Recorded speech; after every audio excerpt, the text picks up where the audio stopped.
स्वागत है जी तुहाडा गिल स्मार्ट स्टडी के ऑफिशियली चैनल उपर। सो अज असी तुहानूं दसांगे कि इग्नू ने एंटिटी प्रोजैक्ट वर्क नूं लैके जिहड़ियां नवीआं गाइडलाइनस जारी कीतियां नेगीआं भाव के लॉकडाउन कंडीशन वालियां। सो उन्हां मुताबिक तुसीं अपना प्रोजैक्ट वर्क किस तरह तैयार करना गा। सो किहड़ियां-किहड़ियां गल्लां नूं ध्यान दे विच रखदे होए प्रोजैक्ट वर्क तैयार करना है तां जो तुहाडा प्रोजैक्ट वर्क रीसबमिट दे विच ना पाया जावे। सो सब तो पहला मैं तुहानूं ये गल क्लीयर कर देनी चाहुंदा गा कि जिहड़ी इग्नू है ਉਹ ਤੁਹਾਡਾ प्रोजैक्ट वर्क ना तो ज़्यादा ਲੈਂਥੀ ਮੰਗਦੀ है और ना ही ज़्यादा सजावट वाला ਮੰਗਦੀ है। ਉਹ ਅਸਲ ਦੇ ਵਿੱਚ ਮੰਗਦੀ ਕੀ ਹੈ, ਮੰਗਦੀ ਹੈ ਉਹ ਜੈਨੂਅਨ ਤੁਹਾਡਾ प्रोजैक्ट वर्क ਬਣਿਆ ਹੋਣਾ ਚਾਹੀਦਾ ਗਾ, ਕਿਸੇ ਦੀ ਨਕਲ ਨਾ ਕੀਤੀ ਹੋਵੇ। ਤੇ ਸੈਕੰਡ ਮੇਜਰ ਪੁਆਇੰਟ ਜਿਹੜੀ ਤੁਸੀਂ प्रोजैक्ट वर्क ਦੇ ਉੱਪਰ ਲਿਖਾਈ ਕੀਤੀ ਹੈਗੀ ਉਹ ਉਹਨਾਂ ਜੋ ਚੈੱਕ ਕਰਨ वाला है ਉਹਨੂੰ ਸਾਫ਼-ਸਾਫ਼ ਸਮਝ ਆਉਂਦੀ ਹੋਵੇ। सो ये मेन पॉइंट ने दो जिन्होंने ध्यान दे विच रख के तुसीं अपना प्रोजैक्ट वर्क तैयार करना गा। सो होर भी बहुत सारिया कंडीशनां ने, प्रोजैक्ट वर्क ऐदां तैयार नहीं हुंदा, पर तुसीं अपना प्रोजैक्ट मैनुअल पढ़ के गाइडलाइनस नूं पढ़ के तुसीं अपना प्रोजैक्ट वर्क तैयार कर सकते हो। सो मैं तुहानूं फॉर एग्जाम्पल मेरे कोल एक फाइल बनी हुई है, मैं तुहानूं ये दिखाउणा गा कि तुसीं अपना प्रोजैक्ट वर्क किस तरह तैयार करोगे। सो सब तो पहला जिहड़ा प्रोजैक्ट वर्क का फ्रंट पेज है उहदे ते देखो तुसीं की कुछ लिखना गा। उहदे ते सब तो पहला देखो अपने कोले इत्थे हैगी है नामांकन संख्या, तुहाडा एनरोलमेंट नंबर आ जाएगा, परियोजना फाइल DEC4, इत्थे की आ जाऊगा भेजने की तिथि। सो जिहड़ी तरीक नूं तुसीं भेज रहे हो वो डेट भी लिखनी जरूरी हैगी। सो उस तो बाद तुसीं लिखना गा प्रारंभिक बाल्यावस्था देखभाल और शिक्षा में डिप्लोमा के लिए अपेक्षित परियोजना फाइल प्रस्तुत है। सो ये चीज़ां तुसीं लिखणियां ने गिया फ्रंट पेज के उपर। फ्रंट पेज के उपर होर भी बहुत कुछ लिखना गा। इन्हां तो बिना तुहाडा जिहड़ा प्रोजैक्ट वर्क आगा वो मतलब ज़्यादातर चांस होंदे ने रीसबमिट दे विच पा देण। जिहड़ा फ्रंट पेज है वो तुसीं बहुत ही ज़्यादा ध्यान दे नाल लिखना गा। उहदे विच जिहड़ियां उन्होंने कंडीशनां दित्तियां ने वो पूरीआं होणीआं जरूरी ने। सो सैकंड इस दे विच देखो की लिखिआ होया RC कोड ओरिजिनल सेंटर जिहड़ा तुहाडा हैगा गा, ठीक है, उहदा कोड किहड़ा हैगा गा वो इत्थे तुसीं पुट करोगे। तुहाडा मोबाइल नंबर होएगा, तुहाडी ईमेल ID होएगी। ईमेल ID क्यों जरूरी है? क्योंकि जिहड़ा जे तुहाडा बाय चांस प्रोजैक्ट रिजैक्ट हुंदा गा भाव के रीसबमिट दे विच पाया जांदा गा, सो तुहाडे प्रोजैक्ट दे विच उन्हां ने किहड़ियां-किहड़ियां गलतियां देखियां जिन्हां करके उन्हां ने रीसबमिट दे विच पाया, सो वो सारा कुछ तुहानूं वो तुहाडी ईमेल ते ही प्रोवाइड कराउणगे। सो इसलिए ईमेल ID बहुत ज़्यादा जरूरी हैगी। सो उस तरह सतत विद्यापीठ इंदिरा गांधी राष्ट्रीय मुक्त विश्वविद्यालय। सो ये सीगा फ्रंट पेज। ये फ्रंट पेज तुसीं बिल्कुल ऐदां ही बनाउणा गा। सो एक बार ध्यान दे नाल देख लो, ये है फ्रंट पेज। सो ये फ्रंट पेज बिल्कुल तुसीं ऐदां ही बनाउणा गा। इस दे विच तुहाडा original centre code, mobile number, email ID ये लिखिआ होना ज़्यादा जरूरी आ। सो इस तरह ही आपां नैक्सट गल करदे हां। उस तो बाद आ जाती है जी विषय वस्तु की तालिका। सो विषय वस्तु की तालिका भी तुसीं सैकंड दे विच बनाउणी हैगी। ये बनाउणी भी बहुत ज़्यादा जरूरी हैगी। इत्थों पता लगदा है चैक करन वाले नूं कि तुसीं अपने प्रोजैक्ट वर्क दे विच की कुछ कीता गा, और जो चैक करन वाला गा वो डायरैक्ट तुहाडे पहले चरण, दूजे चरण, तीजे चरण ते पहुँच सके। इस करके विषय वस्तु की तालिका तुसीं बनाउणी आ। सो इस दे विच देखो की कुछ लिखना गा। इस दे विच इत्थे की आ जाएगा रिपोर्ट क्रिया करने की तिथि। सो क्रिया करन दी तिथि इत्थे तुसीं पाओगे, ठीक है। उस तो बाद शीर्षक दे विच की लिखोगे, प्रथम चरण आगा। प्रथम चरण दे विच तुसीं किस नूं आधार बनाएगा, किस चीज़ नूं आधार बना के प्रथम चरण बनाया है वो चीज़ लिखनी आ। सो इस दे विच देखो की लिखा गया, समूह कैक में से आंगनबाड़ी वीडियो का अवलोकन, रिपोर्ट और निष्कर्ष के पहले 4 दिन।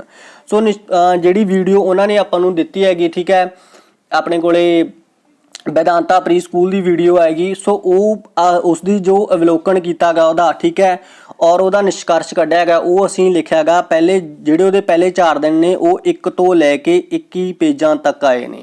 सो ये चीज़ असीं लिखी हुई है। सो इस तरह ही सैकंड अपने कोले आ जाती है। देखो इत्थे की है 5 दिसंबर आ गया अगली डेट। सो इस दे विच की कीता सी, 5वें दिन की कीता, जिहड़ी सैक्शन B दे विच वीडियो पई सीगी, ठीक है, ISDC वाली, वो असीं उसदा की कीता ਅਵਲੋਕਨ ਕੀਤਾ, ਵਿਸ਼ਲੇਸ਼ਣ ਕੀਤਾ ਔਰ ਨਿਸ਼ਕਰਸ਼ ਲਿਖਿਆ। ਉਸਦੇ ਪੇਜ ਨੰਬਰ ਅਸੀਂ ਇੱਥੇ ਲਿਖ ਦਿੱਤੇ। ਸੋ ਇਸੇ ਤਰ੍ਹਾਂ ਤੁਸੀਂ ਆਪਣੇ ਵਿਸ਼ੇ ਵਸਤੂ ਦੀ ਤਾਲਿਕਾ ਬਣਾਉਣੀ ਹੈਗੀ। ਸੋ ਇਸ ਦੇ ਵਿੱਚ ਦੇਖੋ ਕੁਝ ਵੀ ਔਖਾ ਨਹੀਂ। ਇਸ ਤਰ੍ਹਾਂ ਆਪਾਂ ਪ੍ਰਿਸ਼ਟ ਸੰਖਿਆ ਆ ਜਾਏਗੀ, ਇੱਥੇ ਸ਼ੀਰਸ਼ਕ ਹੈ ਆਪਣੇ ਕੋਲੇ, ਰਿਪੋਰਟ ਕਰਨਾ, ਠੀਕ ਹੈ, ਰਿਪੋਰਟ ਕੀ ਤਿਥੀ ਹੈਗੀ। ਸੋ ਉਹ ਚੀਜ਼ਾਂ ਤੁਸੀਂ ਇੱਥੇ ਲਿਖਣੀਆਂ ਨੇ। ਇਸੇ ਤਰ੍ਹਾਂ ਹੀ ਆਪਣਾ ਦੂਜਾ ਚਰਨ ਬਣਾਉਣਾ ਗਾ, ਦੇਖੋ ਦੂਜਾ ਚਰਨ ਲਿਖਿਆ ਹੋਇਆ ਗਾ। ਸੋ ਇਸੇ ਤਰ੍ਹਾਂ ਹੀ ਤੀਜਾ ਚਰਨ ਲਿਖਿਆ ਹੋਇਆ ਗਾ। ਸੋ ਇਹ ਬਿਲਕੁਲ ਸੌਖਾ ਗਾ, ਇਹ ਤਾਂ ਮਤਲਬ ਤੁਸੀਂ ਆਰਾਮ ਦੇ ਨਾਲ ਹੀ ਬਣਾ ਲਓਗੇ। ਸੋ ਜਿਹੜੇ ਅਨੈਕਸਚਰ ਦਿੱਤੇ ਗਏ ਨੇ ਇਹ ਮੈਂ ਪਹਿਲਾਂ ਇੱਕ ਵੀਡੀਓ ਬਣਾ ਚੁੱਕਿਆ ਗਾ। ਸੋ ਉਹਨਾਂ ਦੇ ਵਿੱਚ ਮੈਂ ਬਿਲਕੁਲ ਡਿਟੇਲ ਦੇ ਵਿੱਚ ਤੁਹਾਨੂੰ ਸਮਝਾਇਆ ਗਾ ਵੀ ਕਿੱਥੇ ਤੁਸੀਂ ਕੀ ਪੁੱਟ ਕਰਨਾ ਗਾ, ਕਿਸ ਨੂੰ ਕ੍ਰੋਸ ਕਰਨਾ ਗਾ, ਕਿਸ ਨੂੰ ਟਿਕ ਕਰਨਾ ਗਾ। ਸੋ ਤੁਸੀਂ ਉਹ ਵੀਡੀਓ ਦੇਖ ਸਕਦੇ ਹੋ ਪਲੇਲਿਸਟ ਦੇ ਵਿੱਚ ਜਾ ਕੇ। ਸੋ ਇਸੇ ਤਰ੍ਹਾਂ ਹੀ ਆਪਾਂ ਗੱਲ ਕਰਦੇ ਹਾਂ ਅੱਗੇ ਪ੍ਰਥਮ ਚਰਨ ਦੀ। ਸੋ ਆਪਣਾ ਪ੍ਰਥਮ ਚਰਨ ਕਿੱਥੋਂ ਸਟਾਰਟ ਹੁੰਦਾ ਗਾ? ਸੋ ਇਹ ਹੈ ਜੀ ਆਪਣਾ ਪਹਿਲਾ ਚਰਨ। ਸੋ ਤੁਹਾਨੂੰ ਮੈਂ ਇੱਕ ਗੱਲ ਇੱਥੇ ਹੋਰ ਕਲੀਅਰ ਕਰ ਦੇਵਾਂ ਕਿ ਜਿਹੜੇ ਨਵੇਂ ਸਟੂਡੈਂਟ ਨੇ ਉਹਨਾਂ ਨੂੰ ਨਹੀਂ ਪਤਾ ਹੋਏਗਾ ਕਿ ਜਿਹੜਾ ਆਪਣਾ ਪ੍ਰੋਜੈਕਟ ਵਰਕ ਹੈ ਉਹ ਕੁੱਲ 3 ਚਰਨ ਦੇ ਵਿੱਚ ਵੰਡਿਆ ਗਿਆ ਗਾ। ਪਹਿਲਾ ਚਰਨ, ਦੂਜਾ ਚਰਨ, ਤੀਜਾ ਚਰਨ। ਸੋ ਇਹਦੇ ਕੁੱਲ 3 ਚਰਨ ਨੇਗੇ। ਸੋ ਇਹਨਾਂ 3 ਚਰਨਾਂ ਦੇ ਵਿੱਚ ਹੀ ਅਲੱਗ-ਅਲੱਗ ਮਤਲਬ ਆਪਾਂ ਜਿਹੜਾ ਆਪਣੀਆਂ ਐਕਟੀਵਿਟੀਜ਼ ਨੇ ਉਹ ਕਰਨੀਆਂ ਨੇਗੀਆਂ। ਸੋ ਜਿਹੜਾ ਪਹਿਲਾ ਚਰਨ ਹੈਗਾ ਇਹਦੇ 5 ਡੇਜ਼ ਨੇ ਔਰ ਜੋ ਆਪਣੇ ਕੋਲੇ ਸੈਕੰਡ ਚਰਨ ਹੈ ਇਹਦੇ ਆਪਣੇ ਕੋਲੇ 20 ਡੇਜ਼ ਨੇ ਔਰ ਜੋ ਥਰਡ ਚਰਨ ਹੈ ਇਹਦੇ ਵੀ ਆਪਣੇ ਕੋਲੇ 5 ਡੇਜ਼ ਨੇ। ਸੋ ਜਿਹੜਾ ਪਹਿਲਾ ਤੇ ਤੀਜਾ ਚਰਨ ਹੈਗਾ ਇਹਦੇ 5 ਡੇਜ਼ ਨੇ ਔਰ ਜਿਹੜਾ ਸੈਕੰਡ ਚਰਨ ਹੈ ਉਹਦੇ 20 ਡੇਜ਼ ਦੇ ਵਿੱਚ ਉਹ ਆਪਾਂ ਪੂਰਾ ਕਰਨਾ। ਕਹਿਣ ਦਾ ਭਾਵ ਕੀ ਹੈਗਾ ਕਿ ਆਪਾਂ ਆਪਣਾ ਪ੍ਰੋਜੈਕਟ ਵਰਕ 30 ਡੇਜ਼ ਲਾ ਕੇ ਪੂਰਾ ਕਰਨਾ ਗਾ। 30 ਡੇਜ਼ ਤੋਂ ਘੱਟ ਤੁਹਾਡੇ ਦਿਨ ਨਹੀਂ ਲੱਗਣੇ ਚਾਹੀਦੇ। ਜ਼ਿਆਦਾ ਤੋਂ ਜ਼ਿਆਦਾ ਤੁਸੀਂ ਇਸ ਦੇ ਵਿੱਚ ਕਿੰਨੇ ਵੀ ਲਗਾ ਸਕਦੇ ਹੋ, ਉਹ ਤੁਹਾਡੀ ਇੱਛਾ ਹੈਗੀ, ਠੀਕ ਹੈ। ਬਟ 30 ਡੇਜ਼ ਤੋਂ ਘੱਟ ਦਾ ਇਹ ਕੰਮ ਨਹੀਂ ਹੋਏਗਾ, ਇਹ ਤੁਸੀਂ ਧਿਆਨ ਦੇ ਵਿੱਚ ਰੱਖਿਓ। ਸੋ ਉਸੇ ਤਰ੍ਹਾਂ ਹੀ ਆਪਾਂ ਅੱਗੇ ਗੱਲ ਕਰਦੇ ਹਾਂ। ਸੋ ਇਹ ਆਪਣਾ ਪਹਿਲਾ ਚਰਨ। ਸੋ ਆਪਾਂ ਪਹਿਲਾ ਚਰਨ ਦੇਖੋ ਕਿੱਦਾਂ ਬਣਾਇਆ। ਸੋ ਸਭ ਤੋਂ ਪਹਿਲਾਂ ਪਹਿਲਾ ਚਰਨ ਸ਼ੁਰੂ ਕਰਨ ਤੋਂ ਪਹਿਲਾਂ ਜੋ ਆਪਣੀ ਹੈ ਪ੍ਰੀ ਪਲੈਨਿੰਗ ਹੈਗੀ। ਸੋ ਇਹ ਸਾਰੀ ਆਪਣੀ ਪ੍ਰੀ ਪਲੈਨਿੰਗ ਹੈ। ਪ੍ਰੀ ਪਲੈਨਿੰਗ ਦੇ ਵਿੱਚ ਤੁਸੀਂ ਪ੍ਰਥਮ ਚਰਨ ਜਦੋਂ ਸਟਾਰਟ ਕਰੋਗੇ, ਠੀਕ ਹੈ, ਉਸ ਤੋਂ ਪਹਿਲਾਂ ਤੁਸੀਂ ਪਲੈਨਿੰਗ ਬਣਾਓਗੇ। ਪਲੈਨਿੰਗ ਕਿੱਦਾਂ ਬਣਾਉਣੀ ਹੈਗੀ ਵੀ ਮਤਲਬ ਤੁਸੀਂ ਸਭ ਤੋਂ ਪਹਿਲਾਂ ਗਾਈਡਲਾਈਨਸ ਵਗੈਰਾ ਪੜ੍ਹੋਗੇ, ਹੈ ਨਾ। ਫਿਰ ਤੁਸੀਂ ਆਪਣਾ ਪ੍ਰੋਜੈਕਟ ਮੈਨੂਅਲ ਪੜ੍ਹੋਗੇ। ਸੋ ਉਹਨਾਂ ਚੀਜ਼ਾਂ ਨੂੰ ਦੇਖ ਕੇ ਤੁਸੀਂ ਆਪਣੀ ਜੋ ਪ੍ਰੀ ਪਲੈਨਿੰਗ ਹੈ ਉਹ ਤਿਆਰ ਕਰੋਗੇ। ਸੋ ਇਹ ਬਹੁਤ ਜ਼ਿਆਦਾ ਜ਼ਰੂਰੀ ਹੈ, ਇਹ ਲਿਖਣੀ ਵੀ ਜ਼ਰੂਰੀ ਹੈ। ਸੋ ਉਸ ਤੋਂ ਬਾਅਦ ਆਪਾਂ ਪ੍ਰਥਮ ਚਰਨ ਦੀ ਸ਼ੁਰੂਆਤ ਕਰਾਂਗੇ। ਸੋ ਪ੍ਰਥਮ ਚਰਨ ਦੀ ਸ਼ੁਰੂਆਤ ਦੇਖੋ, ਇਸ ਦੇ ਵਿੱਚ ਆਪਣੇ ਕੋਲੇ ਜੋ ਪ੍ਰਥਮ ਚਰਨ ਹੈ ਇਹਦੇ ਵਿੱਚ ਆਪਾਂ ਨੂੰ ਵੀਡੀਓਜ਼ ਦਿੱਤੀਆਂ ਗਈਆਂ ਨੇ। ਆਪਾਂ ਵੀਡੀਓਜ਼ ਨੂੰ ਦੇਖ ਕੇ ਉਹਦਾ ਅਵਲੋਕਨ, ਉਹਦਾ ਵਿਸ਼ਲੇਸ਼ਣ, ਉਹਦਾ ਨਿਸ਼ਕਰਸ਼ ਕਰਨਾ ਗਾ। ਕਿਉਂ ਕਰਨਾ ਗਾ? ਕਿਉਂਕਿ ਹੁਣ ਲੋਕਡਾਊਨ ਦੀ ਕੰਡੀਸ਼ਨ ਅਸੀਂ ਘਰੇ ਬਹਿ ਕੇ ਬਣਾ ਰਹੇ ਹਾਂ। ਜੇਕਰ ਅਸੀਂ ਸਕੂਲ ਦੇ ਵਿੱਚ ਜਾ ਕੇ ਬਣਾਉਂਦੇ ਤਾਂ ਅਸੀਂ ਉਸ ਹਿਸਾਬ ਨਾਲ, ਠੀਕ ਹੈ, ਆਪਣਾ ਟਾਈਮ ਟੇਬਲ ਰੱਖਦੇ। सो इस तरह तुसी देख सकते हो। ये साढ़े को अवलोकन है। ये वीडियो का समय है 0 से 1 मिनट और इसमें जो देखा गया वो चीज़ है, ठीक है। और इत्थे साढ़े को विश्लेषण आएगा। विश्लेषण नहीं, इत्थे थोड़ी जी जगह घट सी, वो विश्लेषण नीचे मतलब दिता होएगा, वो मैं तुहानूं दिखा दिना। सो इस तरह ये है जी विश्लेषण। सो इन्हां चीज़ों के विच कुछ क चीज़ां ज़्यादा ध्यान दे विच रखण वालियां नेगियां कि अवलोकन किस तरह करना गा। तुसीं ऐदां बिल्कुल नहीं हैगा भी जो जिहड़ा अवलोकन हैगा वो वीडियो नूं देख के मतलब उही चीज़ मतलब ठीक है रिपीट करी जानी हैगी। उस दे विच बच्चे दा मतलब कि ठीक है जो चीज़ तुसीं देख रहे हो वो ऑब्जरवेशन तुसीं कर रहे होगे, ਜਦੋਂ ਤੁਸੀਂ ਉਹਦਾ ਵਿਸ਼ਲੇਸ਼ਣ ਕਰਨਾਗਾ। ਵਿਸ਼ਲੇਸ਼ਣ ਦੇ ਵਿੱਚ ਤੁਸੀਂ ਇਹ ਜ਼ਰੂਰ ਲਿਖਣਾਗਾ ਵੀ ਤੁਸੀਂ मतलब ਬੱਚੇ ਦਾ ठीक है किस तरह का मतलब वो वीडियो नूं देख के किस तरह का वो विकास हो रहा है बच्चे का, ठीक है। वो सारिया चीज़ां विश्लेषण और निष्कर्ष दे विच तुसीं लिखोगे भी किस तरह का विकास हो रहा है। ऐदां बिल्कुल नहीं है आपां बच्चे नाल एक्टिविटी करी उन्होंने बस सीधा चेप दो, इदां दा ओरिजिनल इदां दा जिहड़ा तुहाडा फेक काम है वो बिल्कुल नहीं चलेगा। इत्थे काम सारा ओरिजिनल चलेगा, तुहानूं पढ़ के ही बनाउणा पएगा। इदां दा कुछ नहीं हैगा कि तुसीं मतलब कोई बच्चे नाल एक्टिविटी कीती सीधा उन्होंने चक के चेप दोगे जां किसी दा प्रोजैक्ट वर्क लिया ਉਹਨੂੰ ਦੇਖਿਆ ਉਹਦੇ ਤੋਂ ਚਿਪ ਦੋਗੇ। ਸੋ ਇਹ ਤਰੀਕੇ ਨਾਲ ਬਿਲਕੁਲ ਵੀ ਅਸੀਂ ਪ੍ਰੋਜੈਕਟ ਵਰਕ ਤਿਆਰ ਨਹੀਂ ਕਰਨਾ। ਸੋ ਇਹਨਾਂ ਚੀਜ਼ਾਂ ਨੂੰ ਥੋੜਾ ਜਿਹਾ ਧਿਆਨ ਦੇ ਵਿੱਚ ਰੱਖਿਓ।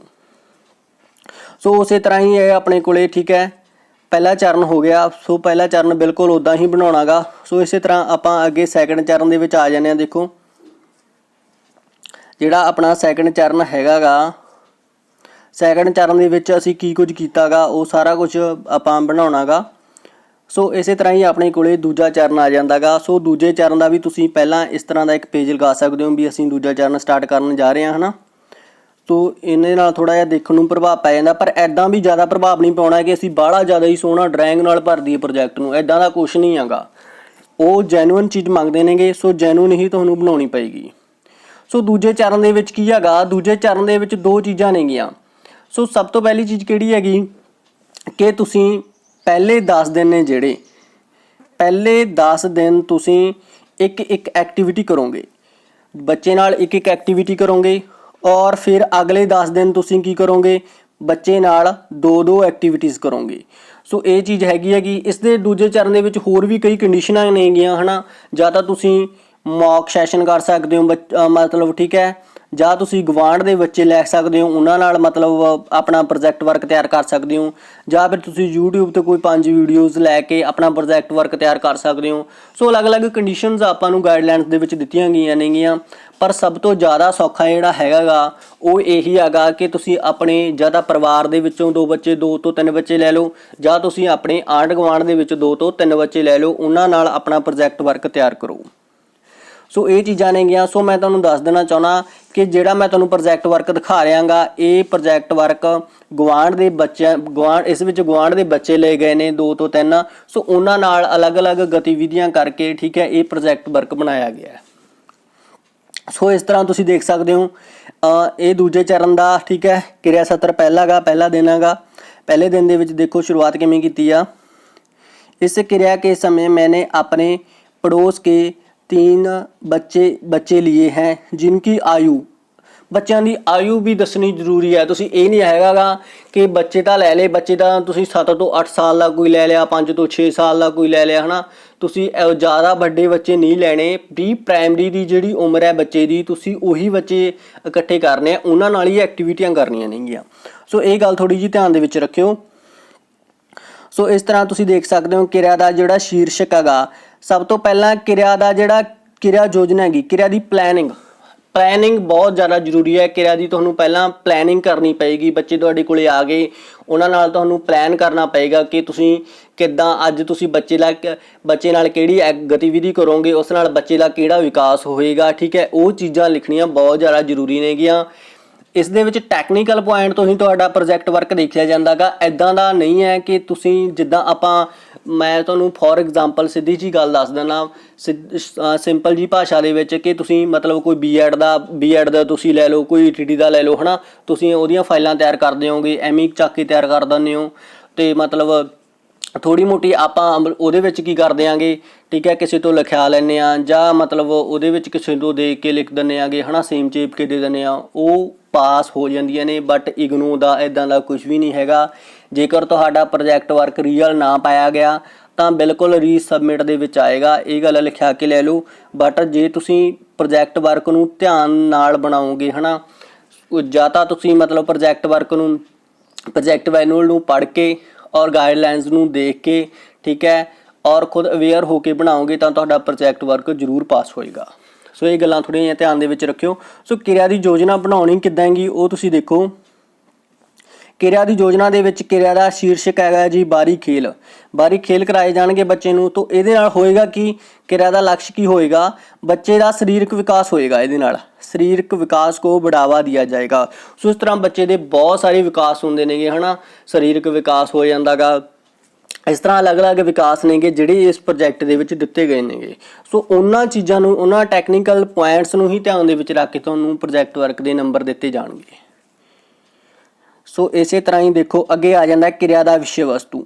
ਸੋ ਇਹ ਸੀ ਕਿਰਿਆ ਦਾ ਵਿਸ਼ੇ ਵਸਤੂ ਆ ਜਾਂਦਾ, ਹੈ ਨਾ, ਵੀ ਮੈਂ ਬੱਚੇ ਕੇ ਸਾਥ ਜੋ ਕਿਰਿਆ ਕਰਨੀ ਹੈਗੀ ਉਹ ਕਿਸ ਤਰ੍ਹਾਂ ਮਤਲਬ ਕਰਨੀ ਹੈਗੀ। ਸੋ ਵਿਸ਼ੇ ਵਸਤੂ ਨੂੰ ਵੀ ਕਿੱਦਾਂ ਬਣਾਉਣਾ ਗਾ, ਕਿਰਿਆ ਯੋਜਨਾ ਤੁਸੀਂ ਕਿੱਦਾਂ ਬਣਾਉਣੀ ਹੈ, ਮੈਂ ਇਹਦੀ ਤੁਹਾਨੂੰ ਇੱਕ ਵੀਡੀਓ ਜ਼ਰੂਰ ਦਊਂਗਾ ਬੋਰਡ ਉੱਪਰ, ਜਿਹਦੇ ਵਿੱਚ ਤੁਹਾਨੂੰ ਬਿਲਕੁਲ ਇਹ ਸਮਝਾਇਆ ਜਾਏਗਾ ਕਿ ਇਹ ਕਿੱਦਾਂ ਤਿਆਰ ਕਰਨਾ ਗਾ ਸਾਰਾ ਕੁਛ। ਸੋ ਇਸੇ ਤਰ੍ਹਾਂ ਹੀ ਇਸ ਦੇ ਵਿੱਚ ਅਪੇਕਸ਼ਿਤ ਸਮੱਗਰੀ ਲਿਖਣੀ ਵੀ ਜ਼ਰੂਰੀ ਹੈ। ਉਸ ਤੋਂ ਬਾਅਦ ਐਂਡ 'ਤੇ ਆ ਜਾਂਦੀ ਹੈ ਜੀ ਕਿਰਿਆ ਸਤਰ ਕੀ ਰਿਪੋਰਟ। ਸੋ ਇਹ ਆ ਗਈ ਜੀ ਕਿਰਿਆ ਸਤਰ ਕੀ ਰਿਪੋਰਟ। ਸੋ ਇਸੇ ਤਰੀਕੇ ਨਾਲ ਇਹ ਪ੍ਰੋਜੈਕਟ ਵਰਕ ਤੁਸੀਂ ਬਣਾਉਣਾ ਗਾ। ਸੋ ਇਸ ਤਰੀਕੇ ਨਾਲ ਤੁਸੀਂ ਦੇਖ ਸਕਦੇ ਹੋ। ਸੋ ਇਸ ਦੇ ਵਿੱਚ ਕੁਝ ਕੁ ਗੱਲਾਂ ਹੋਰ ਵੀ ਧਿਆਨ ਦੇ ਵਿੱਚ ਰੱਖਣੀਆਂ ਨੇਗੀਆਂ। ਸੋ ਉਹ ਗੱਲਾਂ ਕਿਹੜੀਆਂ ਨੇ ਉਹ ਮੈਂ ਤੁਹਾਨੂੰ ਦੱਸ ਦਿੰਦਾ ਗਾ। ਜਿਵੇਂ ਕਿ ਸਾਡੀ ਡਰਾਇੰਗ, ਤੁਸੀਂ ਇਸ ਪੇਜ ਉੱਪਰ ਡਰਾਇੰਗ ਦੇਖ ਸਕਦੇ ਹੋ ਨਾ। ਜੋ ਇਹ ਡਰਾਇੰਗ ਬਣਾਈ ਗਈ ਹੈਗੀ ਇਹ ਵੀ ਬਹੁਤ ਜ਼ਿਆਦਾ ਜ਼ਰੂਰੀ ਹੈਗੀ। ਇਹ ਡਰਾਇੰਗ ਤੁਸੀਂ ਮਤਲਬ ਜਾਂ ਤਾਂ ਇੱਦਾਂ ਕਰ ਸਕਦੇ ਹੋ ਵੀ ਕਟਿੰਗ ਲੈ ਲਓ, ਕੋਈ ਅਖਬਾਰ ਦੇ ਵਿੱਚੋਂ ਕੋਈ ਕਟਿੰਗ ਲੈ ਕੇ ਤੁਸੀਂ ਇਹਨੂੰ ਬਣਾ ਸਕਦੇ ਹੋ, ਜਾਂ ਫਿਰ ਤੁਸੀਂ ਖੁਦ ਆਪਣੇ ਹੱਥ ਨਾਲ, ਠੀਕ ਹੈ, ਉਹਨਾਂ ਨੂੰ, ਠੀਕ ਹੈ, ਆਪਣੇ ਖੁਦ ਹੈਂਡ ਰਿਟਨ ਕਰ ਸਕਦੇ ਹੋਗੇ। ਠੀਕ ਹੈ, ਇਹ ਦੋ ਕੁ ਚੀਜ਼ਾਂ ਧਿਆਨ ਦੇ ਵਿੱਚ ਰੱਖਿਓ। ਡਰਾਇੰਗ ਇੰਨਾ ਵੀ ਨਹੀਂ ਕਰਨਾ ਤੁਸੀਂ ਕਿ ਸਾਰਾ ਪ੍ਰੋਜੈਕਟ ਹੀ ਡਰਾਇੰਗ ਨਾਲ ਭਰ ਦਿਓ, ਪਰ ਇੰਨੀ ਘੱਟ ਵੀ ਨਹੀਂ ਕਰਨੀ ਕਿ ਦੇਖਣ ਵਾਲੇ ਨੂੰ ਇਹ ਲੱਗੇ ਹੀ ਨਾ ਕਿ ਤੁਸੀਂ ਕੁਝ ਕੀਤਾ ਵੀ ਹੈ। ਸੋ ਇਸ ਤਰੀਕੇ ਨਾਲ ਤੁਸੀਂ ਇਹ ਪ੍ਰੋਜੈਕਟ ਵਰਕ ਦੇਖ ਸਕਦੇ ਹੋ। ਸੋ ਇਸੇ ਤਰ੍ਹਾਂ ਹੀ ਅੱਗੇ ਦੇਖੋ, ਅੱਗੇ ਵੀ ਆਪਣੇ ਕੋਲੇ ਇਸ ਤਰ੍ਹਾਂ ਆਪਾਂ ਡਰਾਇੰਗਸ ਵਗੈਰਾ ਕਰਿਆ। ਆਹ ਦੇਖੋ, ਆਹ ਤੋਂ ਕਟਿੰਗ ਲਗਾਈ ਹੋਈ ਹੈ, ਤੁਸੀਂ ਦੇਖ ਸਕਦੇ ਹੋ ਹੈ ਨਾ। ਇਹ ਅਖਬਾਰ ਦੀ ਮਤਲਬ ਕਿਸੇ ਉਹਦੇ ਵਿੱਚੋਂ ਬੁੱਕਸ ਵਗੈਰਾ ਵਿੱਚੋਂ ਕਟਿੰਗ ਲਗਾਈ ਹੋਈ ਹੈ। ਠੀਕ ਹੈ, ਤੁਸੀਂ ਇਸ ਤਰੀਕੇ ਨਾਲ ਵੀ ਕਰ ਸਕਦੇ ਹੋ। ਇਹ ਹੈਂਡ ਰਿਟਨ ਬਣਾਏ ਗਏ ਨੇ। ਸੋ ਉਸੇ ਤਰੀਕੇ ਨਾਲ ਇਹ ਤੁਸੀਂ ਦੇਖੋ, ਇਹ ਦੇਖ ਸਕਦੇ ਹੋ ਇਹ ਕਿਸ ਤਰ੍ਹਾਂ ਡਰਾਇੰਗ ਕਰਨੀ ਹੈ। ਇਸ ਤੋਂ ਤੁਹਾਨੂੰ ਥੋੜ੍ਹਾ ਜਿਹਾ ਅੰਦਾਜ਼ਾ ਹੋ ਜਾਏਗਾ ਵੀ ਤੁਸੀਂ ਬਹੁਤ ਜ਼ਿਆਦਾ ਹਾਈ ਫਾਈ ਡਰਾਇੰਗ ਵੀ ਨਹੀਂ ਕਰਨੀ ਕਿ ਵੀ ਮਤਲਬ ਕੋਈ ਬਹੁਤ ਹੀ ਜ਼ਿਆਦਾ, ਕਿਉਂਕਿ ਤੁਸੀਂ ਸਮਝਾਉਣਾ ਕਿਹਨੂੰ ਹੈ, 3 ਤੋਂ 6 ਸਾਲ ਦੇ ਬੱਚੇ ਨੂੰ। ਸੋ ਉਸ ਤਰੀਕੇ ਨਾਲ ਹੀ ਤੁਸੀਂ ਮਤਲਬ, ਠੀਕ ਹੈ, ਡਰਾਇੰਗ ਵੀ ਲਿਖਣੀ ਆ। ਇੱਕ ਤੁਸੀਂ ਹੋਰ ਇੱਕ ਚੀਜ਼ ਹੋਰ ਨਹੀਂ ਕਰਨੀ ਕਿ ਤੁਸੀਂ ਇੰਟਰਨੈਟ ਤੋਂ ਕੋਈ ਚੀਜ਼ ਚੱਕ ਕੇ, ਹੈ ਨਾ, ਆਪਾਂ ਕਹਿ ਦਿੰਦੇ ਹਾਂ ਉਹਦੇ ਵਿੱਚ ਬਹੁਤ ਸਾਰੀਆਂ ਡਰਾਇੰਗਸ ਪਈਆਂ ਹੁੰਦੀਆਂ ਨੇ, ਉਹ ਚੱਕ ਕੇ ਤੁਸੀਂ ਚਿਪਕੇ ਦੋਗੇ। ਉਹ ਗੱਲ ਬਿਲਕੁਲ ਨਹੀਂ ਕਰਨੀ। ਉਹ ਕਿਉਂਕਿ ਜਿੰਨੇ ਵੀ ਇਵੈਲੂਏਟਰ ਹੁੰਦੇ ਨੇ ਉਹਨਾਂ ਨੂੰ ਸਾਰਿਆਂ ਨੂੰ ਪਤਾ ਹੁੰਦਾ ਗਾ ਕਿ ਪ੍ਰੋਜੈਕਟ ਵਰਕ ਦਾ ਅਸਲੀ ਕੰਮ ਹੈਗਾ ਜਾਂ ਨਹੀਂ ਹੈਗਾ। ਸੋ ਇਹਨਾਂ ਗੱਲਾਂ ਨੂੰ ਧਿਆਨ ਦੇ ਵਿੱਚ ਰੱਖਿਓ, ਕਿਉਂਕਿ ਇਹ ਜੇ ਤੁਹਾਡਾ ਇੱਕ ਵਾਰ ਪ੍ਰੋਜੈਕਟ ਰਿਜੈਕਟ ਹੋ ਗਿਆ ਨਾ, 6 ਮਹੀਨੇ ਦਾ ਸਮਾਂ ਘੱਟੋ ਘੱਟ ਲੱਗ ਜਾਏਗਾ ਤੁਹਾਨੂੰ। ਮਤਲਬ ਤੁਹਾਡਾ DMC ਤੁਹਾਡੇ ਹੱਥ ਵਿੱਚ ਨਹੀਂ ਆਏਗਾ, ਚਾਹੇ ਤੁਸੀਂ ਪੇਪਰ ਕਲੀਅਰ ਕਰ ਲਓ, ਅਸਾਈਨਮੈਂਟ ਕਲੀਅਰ ਕਰ ਲਓ, ਪਰ ਜੇਕਰ ਪ੍ਰੋਜੈਕਟ ਕਲੀਅਰ ਨਹੀਂ ਹੈਗਾ ਤਾਂ ਤੁਹਾਨੂੰ DMC ਨਹੀਂ ਮਿਲੇਗਾ। ਸੋ ਉਸੇ ਤਰ੍ਹਾਂ ਹੀ ਤੁਸੀਂ ਦੇਖ ਸਕਦੇ ਹੋ ਆਪਣੇ ਕੋਲੇ ਇਹ, ਠੀਕ ਹੈ, ਇਹ ਜੋ ਡਰਾਇੰਗ ਦਿੱਤੀ ਗਈ ਹੈ ਇਹ ਇੱਕ ਕਹਾਣੀ ਹੈਗੀ। ਠੀਕ ਹੈ, ਇਹ ਕਹਾਣੀ ਹੈ, ਦੇਖੋ ਕਿਰਿਆ ਸਤਰ 11-12 ਦੇ ਵਿੱਚ, ਬਿੱਲੀਆਂ ਔਰ ਬੰਦਰ ਕੀ ਕਹਾਣੀ। ਸੋ ਬਿੱਲੀਆਂ ਔਰ ਬੰਦਰ ਕੀ ਕਹਾਣੀ ਸੁਣਾ ਰਿਹਾ ਬੱਚੇ ਨੂੰ। ਠੀਕ ਹੈ, ਸੋ ਉਸੇ ਨਾਲ ਰਿਲੇਟਡ ਹੈ ਜੋ ਉਹ ਦੇਖੋ ਤੁਸੀਂ ਡਰਾਇੰਗ ਬਣਾਈ ਗਈ ਹੈਗੀ। ਠੀਕ ਹੈ, ਇਹ ਕਟਿੰਗ ਲਗਾਈਆਂ ਹੋਈਆਂ ਨੇਗੀਆਂ। ਤੁਸੀਂ ਇਸ ਤਰ੍ਹਾਂ ਕਟਿੰਗ ਲਗਾ ਸਕਦੇ ਹੋ, ਬਟ ਇੰਟਰਨੈਟ ਤੋਂ ਚੱਕ ਕੇ ਕੁਛ ਨਹੀਂ ਪਾਉਣਾ। ਇਹ ਗੱਲ ਧਿਆਨ ਦੇ ਵਿੱਚ ਰੱਖਿਓ। ਸੋ ਇਹ ਹੋਇਆ ਤੁਹਾਡਾ ਦੂਜਾ ਚਰਨ। ਮੈਂ ਦੂਜੇ ਚਰਨ ਦੇ ਵਿੱਚ ਤੁਹਾਨੂੰ ਦੱਸਤਾ ਵੀ ਜਿਹੜੇ ਆਪਣੇ ਹੈਗੇ ਨੇ ਪਹਿਲੇ 10 ਦਿਨ, ਉਹਨਾਂ ਦੇ ਵਿੱਚ ਇੱਕ ਇੱਕ ਐਕਟੀਵਿਟੀ ਕਰੋਗੇ। ਜਿਹੜੇ ਅਗਲੇ 10 ਦਿਨ ਨੇ ਉਹਨਾਂ ਦੇ ਵਿੱਚ ਇੱਕ ਦਿਨ ਦੇ ਵਿੱਚ ਤੁਸੀਂ 2-2 ਐਕਟੀਵਿਟੀਜ਼ ਕਰਨੀਆਂ ਨੇਗੀਆਂ। ਸੋ ਇਸੇ ਤਰ੍ਹਾਂ ਮੈਂ ਤੁਹਾਨੂੰ ਥੋੜ੍ਹਾ ਬਹੁਤਾ ਤੀਜਾ ਵੀ ਦਿਖਾ ਦਿੰਦਾ ਗਾ। ਸੋ ਜੋ ਤੀਜਾ ਹੈਗਾ ਗਾ ਆਪਣਾ ਤੀਜਾ ਚਰਨ, ਉਹ ਵੀ ਮੈਂ ਤੁਹਾਨੂੰ ਥੋੜ੍ਹਾ ਬਹੁਤਾ ਦਿਖਾ ਦਿੰਦਾ ਵੀ ਕਿਸ ਤਰ੍ਹਾਂ ਬਣਾਉਣਾ ਗਾ। ਤੁਹਾਨੂੰ ਥੋੜ੍ਹਾ ਜਿਹਾ ਆਈਡੀਆ ਲੱਗ ਜਾਏਗਾ ਵੀ ਇਹਨੂੰ ਕਰਨਾ ਕਿਸ ਤਰ੍ਹਾਂ ਗਾ। 126 ਪੇਜ 'ਤੇ ਮੈਂ ਤੁਹਾਨੂੰ ਦਿਖਾਉਣਾ ਗਾ ਕਿ ਜੋ ਤੀਜਾ ਚਰਨ ਆ ਉਹ ਤੁਸੀਂ ਕਿਸ ਤਰ੍ਹਾਂ ਕੰਪਲੀਟ ਕਰਨਾ ਗਾ।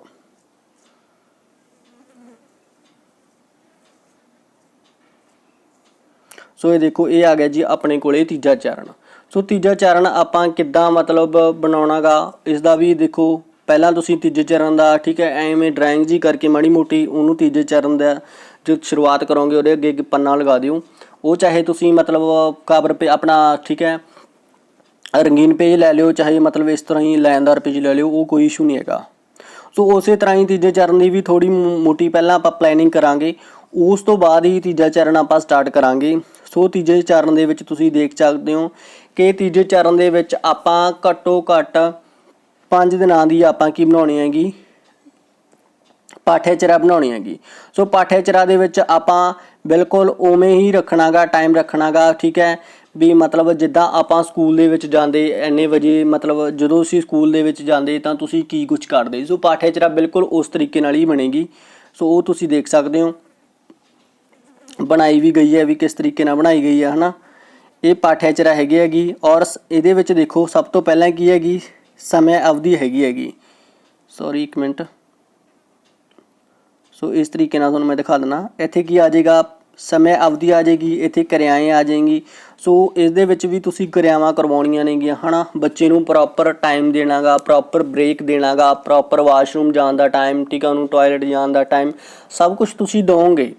ठीक है। ऐदा नहीं हैगा गा बच्चे ਨੂੰ बस एकदम फड़ लिया ਉਹਦੇ ਨਾਲ बस ਐਕਟੀਵਿਟੀਜ਼ ਕਰੀ ਜਾਓ, ਉੱਦਾਂ ਦਾ ਬਿਲਕੁਲ ਨਹੀਂ ਹੈ। ਜਿੱਦਾਂ ਤੁਸੀਂ ਸਪੋਜ਼ ਕਰੋ ਕਿ ਤੁਹਾਡੀ ਸਿਲੈਕਸ਼ਨ ਠੀਕ ਹੈ ਇਹ ਪ੍ਰੀ ਪੋਸਟਾਂ ਦੇ ਵਿੱਚ ਹੋ ਜਾਂਦੀ ਹੈਗੀ, ਔਰ ਉਸ ਤੋਂ ਬਾਅਦ ਤੁਸੀਂ ਜਾ ਕੇ ਸਕੂਲ ਦੇ ਵਿੱਚ ਜੋ ਐਕਟੀਵਿਟੀਜ਼ ਬੱਚੇ ਨਾਲ ਕਰੋਗੇ, ਉਹਨੂੰ ਪ੍ਰੋਪਰ ਟਾਈਮ ਦਿਓਗੇ ਹੈ ਨਾ, ਉਹ ਸਾਰਾ ਕੁਝ ਤੁਸੀਂ ਆਪਣੀ ਪਾਠਯਚਾਰਾ ਦੇ ਵਿੱਚ ਲਿਖਣਾ ਗਾ। ਸੋ ਉਸੇ ਤਰੀਕੇ ਨਾਲ ਆਪਾਂ ਅੱਗੇ ਗੱਲ ਕਰਦੇ ਹਾਂ। ਸੋ ਇਹ ਗੱਲ ਹੋ ਗਈ ਆਪਣੇ ਕੋਲੇ ਤੀਜੇ ਚਰਨ ਦਾ, ਜੋ ਆਪਣਾ ਪਾਠਯਚਾਰਾ ਬਣਾਉਣੀ ਹੈਗੀ ਉਹਦੀ। ਸੋ ਅੱਗੇ ਦੇਖੋ, ਸੋ ਇਸ ਦੇ ਵਿੱਚ ਮੈਂ ਤੁਹਾਨੂੰ ਇੱਕ ਚੀਜ਼ ਹੋਰ ਦੱਸ ਦੇਣਾ ਚਾਹੁੰਦਾ ਗਾ ਕਿ ਇਸ ਦੇ ਵਿੱਚ ਜੋ ਪਾਠਯਚਾਰਾ ਬਣਾਉਣ ਤੋਂ ਬਾਅਦ ਦਾ ਜੋ ਪ੍ਰੋਸੈਸ ਹੈਗਾ ਉਹ ਕੀ ਹੈਗਾ। ਪਾਠਯਚਾਰਾ ਬਣਾਉਣ ਤੋਂ ਬਾਅਦ ਦਾ ਪ੍ਰੋਸੈਸ ਹੈਗਾ, ਇਹਦੇ ਵਿੱਚ ਅਸੀਂ ਇੱਕ ਦਿਨ ਦੇ ਵਿੱਚ ਘੱਟੋ ਘੱਟ 3 ਐਕਟੀਵਿਟੀਜ਼ ਔਰ ਵੱਧ ਤੋਂ ਵੱਧ 5 ਐਕਟੀਵਿਟੀਜ਼ ਕਰਨੀਆਂ ਨੇਗੀਆਂ। ਸੋ ਇਹ ਗੱਲ ਧਿਆਨ ਦੇ ਵਿੱਚ ਰੱਖਿਓ। ਜਿਹੜਾ ਸੈਕਿੰਡ ਚਰਨ ਸੀਗਾ ਉਹਦੇ ਵਿੱਚ ਦੇਖੋ ਪਹਿਲੇ 10 ਦਿਨ 1-1, ਅਗਲੇ 10 ਦਿਨ 2-2, ਪਰ ਜਿਹੜਾ ਤੀਜਾ ਚਰਨ ਆਏਗਾ ਇਹ ਇਸ ਦੇ ਟੋਟਲ 5 ਡੇਜ਼ ਹੋਣਗੇ। 5 ਡੇਜ਼ ਦੇ ਵਿੱਚ ਹੀ ਅਸੀਂ ਆਪਣੀ ਪਾਠਯਚਾਰਾ ਔਰ ਸੈਕਿੰਡ ਕੀ ਹੈਗਾ ਪਾਠਯਚਾਰਾ ਔਰ ਸੈਕਿੰਡ ਅਸੀਂ ਐਕਟੀਵਿਟੀਜ਼ ਕਰਨੀਆਂ ਨੇ ਬੱਚੇ ਨਾਲ। ਪਹਿਲੇ ਦਿਨ ਤੁਸੀਂ 3 ਐਕਟੀਵਿਟੀਆਂ, ਦੂਜੇ ਦਿਨ ਵੀ ਤੁਸੀਂ 3 ਕਰੋਗੇ, ਤੀਜੇ ਦਿਨ ਵੀ 3 ਕਰੋਗੇ। ਇਸ ਤਰੀਕੇ ਨਾਲ ਤੁਸੀਂ ਆਪਣੇ 5 ਡੇਜ਼ ਕੰਪਲੀਟ ਕਰੋਗੇ। ਭਾਵ ਕਿ ਘੱਟੋ ਘੱਟ ਜੇ ਤੁਸੀਂ 3 ਇੱਕ ਦਿਨ ਦੇ ਵਿੱਚ ਕਰਦੇ ਹੋ ਤਾਂ 5 ਦਿਨਾਂ ਵਿੱਚ ਤੁਹਾਡੀਆਂ 15 ਐਕਟੀਵਿਟੀਜ਼ ਹੋ ਗਈਆਂ। ਸੋ ਇਹ ਐਕਟੀਵਿਟੀਜ਼ ਤੁਸੀਂ ਲਿਖਣੀਆਂ ਨੇਗੀਆਂ। ਸੋ ਇਹ ਸੀਗਾ ਇਸ ਦਾ ਪ੍ਰੋਸੈਸ। ਸੋ ਆਈ ਹੋਪ ਤੁਹਾਨੂੰ ਸਮਝ ਆ ਗਿਆ ਹੋਏਗਾ, ਠੀਕ ਹੈ। ਸੋ ਇਸ ਤਰੀਕੇ ਨਾਲ ਤੁਸੀਂ ਇਸ ਦੇ ਵਿੱਚ ਵੀ ਡਰਾਇੰਗ ਵਗੈਰਾ ਕਰਕੇ ਦਿਖਾਓਗੇ ਹੈ ना। सो इस तरीके ਨਾਲ देखो लिखा गया है कि चित्र 5 का शीर्षक और उस तो बाद 5 का लक्ष्य आ गया और 5 का विषय वस्तु आ गया। सो इस तरीके ਨਾਲ ਤੁਸੀਂ ਆਪਣਾ प्रोजेक्ट वर्क कंप्लीट करोगे। आई होप ਤੁਹਾਨੂੰ ਸਾਰਾ ਸਮਝ ਆ ਗਿਆ ਹੋਵੇਗਾ। ਪਰ ਜੇਕਰ ਫਿਰ ਵੀ ਤੁਹਾਨੂੰ ਕੁਝ ਵੀ ਮਤਲਬ ਕਿਤੇ ਵੀ ਪ੍ਰੋਬਲਮ ਆਉਂਦੀ ਹੈਗੀ ਤਾਂ ਤੁਸੀਂ ਇਸ ਵੀਡੀਓ ਦੇ ਕਮੈਂਟ ਸੈਕਸ਼ਨ ਦੇ ਵਿੱਚ ਜਾ ਕੇ ਪੁੱਛ ਸਕਦੇ ਹੋਗੇ ਹੈ ਨਾ। ਤੁਹਾਨੂੰ ਕੀ ਪ੍ਰੋਬਲਮ ਆ ਰਹੀ ਹੈਗੀ, ਤੁਹਾਨੂੰ ਉਸ ਦਾ ਜਵਾਬ ਵੀ ਮਿਲੇਗਾ। और जो इस वीडियो की स्क्रीन उपर नंबर शो हो रहा है, जेकर तुसीं साडा मतलब साड़ी कोई हैल्प लाना चाहुंदे हो, PDF वगैरह लैना चाहुंदे हो तो साडे नंबर ते कॉन्टैक्ट कर सकते हो। आई होप तुहानूं थोड़ा बहुत जरूर समझ आया होएगा। So thank you.